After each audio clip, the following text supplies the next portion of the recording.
Blessings, everybody. This is Dale. Thank you so much for joining with me today on the Word Podcast. We're picking up in Hebrews, the 10th chapter. 31st verse is where we left off in our previous episode, and it said this: "It is a terrifying thing to fall into the hands of the living God." Remember what that was sort of the conclusion of, that if under the old law that someone died without mercy by the testimony of two or three witnesses, in other words, if that was it, how much more severe is the punishment going to be to someone who did the following: someone who tramples underfoot the Son of God, someone who has regarded as unclean the blood covenant, someone who has insulted the Spirit of grace. So he's letting us know that the punishment is going to be much greater for someone who has done that, who has heard and then turned away, perhaps who has heard and even believed and turned away. Okay? The covenant by which he was sanctified, the covenant which could sanctify you, would sanctify you. The bottom line is the Lord is the one who knows who truly is the believer. There are many, many people who are false professors, who are false believers. If you ask them all the questions, they'll say, "Oh yeah, I believe this, I believe this, I believe that," but they really, truly don't believe. How can you know if they believe or not? Well, sometimes it's pretty simple, because you'll see evidence in their lives, okay? Evidence in their lives. You don't see the fruit of the Spirit, you see the deeds of the flesh. But sometimes people are in the deeds of the flesh can do things which look like the fruit of the Spirit. They'll be good people, okay? They'll do this, they'll do that, but they're still not true believers. Well, the Spirit continues to show us some things here. Look at verse 32, Hebrews 10. "But remember the former days, when after being enlightened, you endured a great conflict of suffering." So what he's doing is he's getting them, reminding them of what happened after they believed. He said, remember back in the earlier days, after being enlightened. Enlightened means what? That you see the light. You've been illuminated is the idea behind it. The light has been shed upon your understanding. He said, when that occurred, you endured a great conflict of suffering. I've referred to this many times before in our study so far in Hebrews, but this is how I knew that they'd suffered, because of this passage right here. They had undergone some things. Well, what kind of things? Well, he tells us, you endured a great conflict of suffering, verse 33, partly by being made a public spectacle through reproaches and tribulations, and partly by becoming sharers with those who were so treated. He says, so what happened is some of y'all were made a public spectacle, and some of y'all underwent tribulations. He says some of you actually endured these things. He said all of you endured it because you were sharers with those who were treated in that way. In other words, we're all one body. Okay, we're one body. And when someone undergoes something like that, we undergo it also. Verse 34, he continues explaining, "For you showed sympathy to the prisoners and accepted joyfully the seizure of your property, knowing that you have for yourself a better possession and a lasting one." So this is more than a subtle hint to show us what was going on with them and what had happened. Some of them had been in prison for the faith. Okay, they'd been put in prison. And we know from previous verses and these verses and some verses yet to come that those that were not in prison went and visited those that were in prison and helped them, brought them food, brought them drink, that type of thing. And that would be taking a chance, would it not? If someone is in prison for the faith and then you come and you help them and you feed them while you are associated with them. He says, so some were showing sympathy to the prisoners, and some accepted joyfully the seizure of their properties. So not only were some being in prison, some were having their properties seized because they were believers.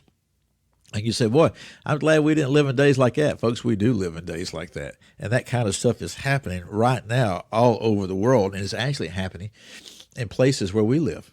Okay, this type of thing is ramping up. The days are coming when, because of your faith and because of your belief, your property will be seized. Knowing that I notice they accepted it joyfully. Why? Knowing that you have for yourselves a better possession and a lasting one. You know, we've seen this word better all the way through Hebrews. The whole idea that Jesus is better than everything.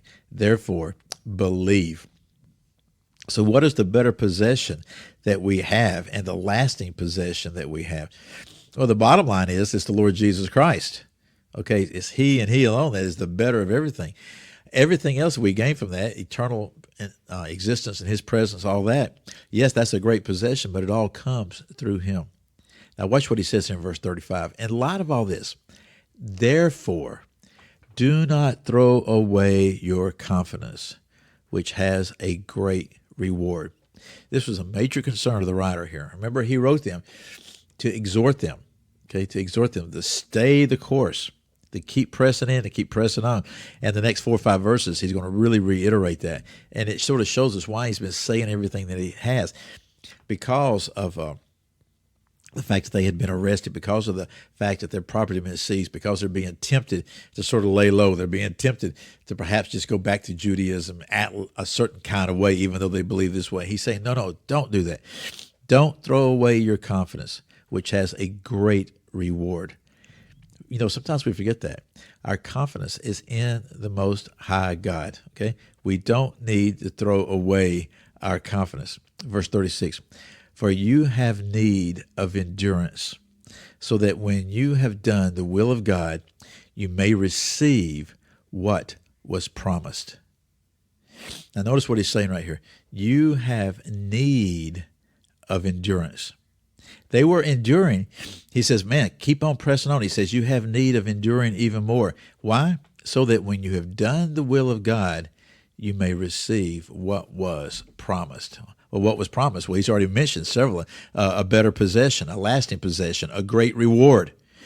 There was another phrase. What was it back here earlier? I should have looked down. I just thought of that. A couple other places actually in this chapter here where he speaks of the promise. Now, let me read these last three verses of chapter 10. And the next 2 verses, 37 and 38, are quotes from the Old Testament. For yet in a very little while, he who is coming will come and will not delay. Verse 38, but my righteous one shall live by faith, and if he shrinks back, my soul has no pleasure in him. So he's quoting the Old Testament to encourage them and encourage us to keep pressing on and to do it by faith. Don't shrink back. The righteous ones will press on to the end. Paul says that in another writing somewhere. He says that the very evidence that you are truly a believer is the fact that you keep pressing on, that you press on to the end. Then the last verse, Hebrews 10:39. But we are not of those who shrink back to destruction, but of those who have faith to the preserving of the soul. That's an interesting thing right there. So who is this? We are not of those who shrink back. Is the author talking about just himself and those with him? Well, I know there's no doubt he's saying that. But I think he's probably talking about himself and those that are true believers. And he's saying, hey, we're not of those who will shrink back. There have been those that have shrunk back. There have been those that turned and walked and gone the other way. John clarifies that for us in 1 John. He said, if they had really been of us, then they would have stayed with us.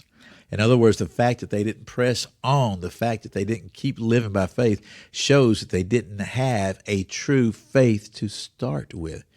So he's saying we're not like that will shrink back to destruction, but we are of those who have faith to the preserving of the soul. The pressing on in the faith that the Lord has granted unto us is that which will bring forth the preserving of the soul. So folks, keep pressing in, keep pressing on. Again, I'm Dale. I'll see you next time. Goodbye.